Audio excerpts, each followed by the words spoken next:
Hello everyone, मेरा नाम है अंजलि और welcome to my 10 minutes trick series. आज की वीडियो में हम लोग बात करने वाले हैं एक्टिव वॉइस को पैसिव वॉइस में कन्वर्ट कैसे करें। ये वीडियो हर कोई देख सकता है, अगर आप स्कूल में हैं तो भी देख सकते हैं, और अगर आप गवर्नमेंट एग्जाम की प्रिपरेशन करते हैं जिसमें इंग्लिश आएगी उसमें तो आप ज़रूर से देख सकते हैं, क्योंकि वैसे ये बहुत ही एक्सटेंसिव टॉपिक है। आपके पास टाइम नहीं है अगर कि मैं जानूं क्या कैसे क्यों होता है, या अगर आप स्पोकन के पर्पज से नहीं सीख रहे हैं, आपको जस्ट ट्रिक्स चाहिए कि मैं इसको कन्वर्ट करूं और मेरे 1 मार्क्स सिक्योर हो जाएं, तो आप बिल्कुल ये इंटायर वीडियो आप देख सकते हैं। इसमें मैंने आपको सिर्फ 5 रूल बताए हैं। ओके, अगर वो 5 रूल आप अपने दिमाग में सेटल कर लो, आप इजिली किसी भी तरह का वॉइस हो, एक्टिव वॉइस हो, आप उसको पैसिव वॉइस में कन्वर्ट कर सकते हो। ठीक है, लेट्स गेट स्टार्टेड। एक चीज़ आपको हमेशा ध्यान में रखनी है कि एक्टिव वॉइस का स्ट्रक्चर होता है, सब्जेक्ट पहले आता है, फिर वर्ब आता है, फिर ऑब्जेक्ट आता है। ये हमें सबको पता है। ठीक है, पैसिव वॉइस में जस्ट इसका उल्टा होता है। ऑब्जेक्ट पहले आ जाता है, वर्ब वहीं रहता है, सब्जेक्ट लास्ट में आ जाता है। ये जो सब्जेक्ट लास्ट में आता है इसको हम कनेक्ट करते हैं बाय से। ठीक है, ये बात आपको दिमाग में रखनी है क्योंकि आगे इसकी बहुत सारी यूजेस है। और ये नीचे की चीज़ों को देख के आपको डरना नहीं है, क्योंकि इसके लिए हम आपको रूल बताएंगे। अभी हम आपको बताएंगे, फिर आपको ईजी लगेगा। दूसरी चीज़ जो आपको दिमाग में रखनी है वो है, हमेशा पैसिव वॉइस में वर्ब की थर्ड फॉर्म आएगी। मतलब अगर हमने एक्टिव वॉइस से पैसिव वॉइस करना है तो एक चीज़ आपको दिमाग में एकदम कंफर्म रखना है कि मुझे कुछ आए ना आए, ये मुझे पता होना चाहिए कि V3 ही आएगा वर्ब की थर्ड फॉर्म। तो पहले तो आप ऑप्शंस को ऐसे भी एलिमिनेट कर सकते हो जिस ऑप्शन में आपको V3 ना दिख रहा हो। ओके, तो वो ऑप्शन वैसे ही एलिमिनेट हो जाएंगे। लेकिन अगर सब में है तो उसके लिए आगे हम लोग देखते हैं। तो वर्ब की थर्ड फॉर्म आपको याद रखनी है। अब आते हैं पहले रूल पे। अगर आपका एक्टिव वॉइस प्रेजेंट टेंस में है, ओके, प्रेजेंट टेंस में है, उसमें V1 है, तो आपको पैसिव वॉइस में इज, एम, आर और V3 लगाना है। जैसे I eat a mango is eaten by me. जैसा कि यहाँ हमने देखा था, ऑब्जेक्ट पहले आ गया। क्योंकि ये ऑब्जेक्ट सिंगुलर था तो हमने सिंगुलर वर्ब लगाया। अगर ये प्लूरल होता तो हम इज, एम, आर में से दूसरा वर्ब चुनते। ओके, ईट का V3 हमने किया ईटन, फिर बाई लगाया हमने और मी से इसको एंड किया। Now you must be confuse कि आई है तो यहाँ पे आई क्यों नहीं आया, क्योंकि ये जो आई होता है ये फर्स्ट पर्सन। ठीक है, इसको आई को हम यहाँ रखते हैं अगर सब्जेक्ट की जगह पे, तो ही ये आई आता है। अगर इसको बाद में हम कहीं यूज़ कर रहे हैं तो इसका फॉर्म चेंज हो जाता है, आई का मी हो जाता है, वी का अस हो जाता है। ओके, ये बात आपको दिमाग में रखनी है।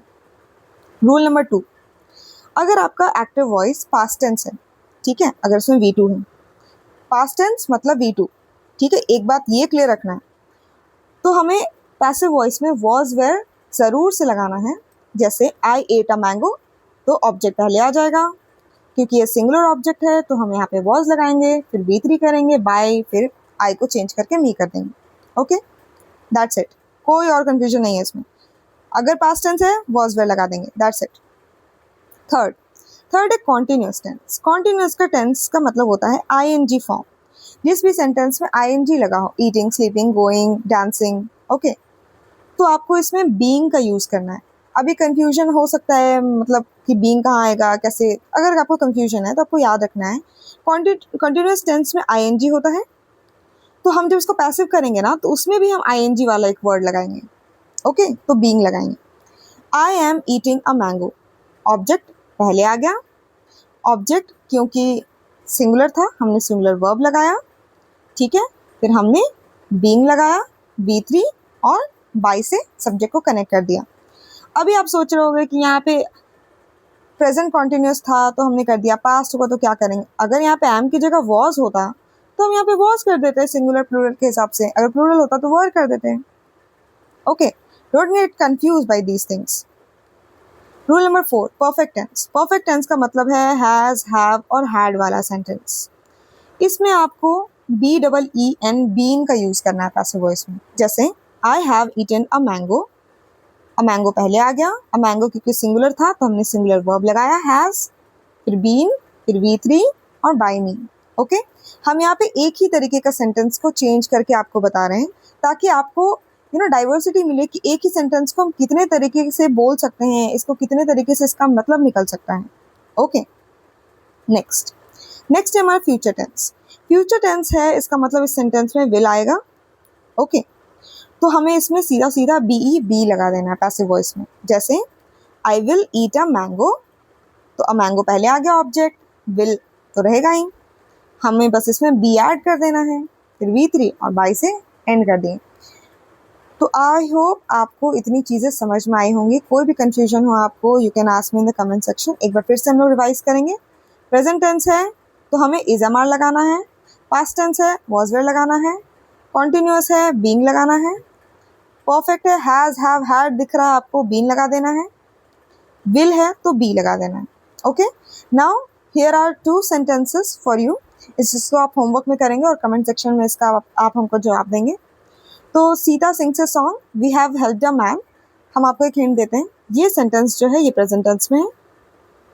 ओके, तो इसमें इज एम आर का यूज़ होगा। ये परफेक्ट टेंस है तो इसमें बीन का यूज़ होगा। आप एक रूल को एक बार फिर से देखेंगे और इसको सॉल्व करके इसका आंसर बताएंगे। अगर आपको अच्छी लगी हो ये वीडियो तो आप इसको करेंगे लाइक और subscribe. Sorry, sometimes I fumble. तो अगर आपको ये अच्छी लगी हो तो लाइक और सब्सक्राइब करेंगे। Thank you for watching this video.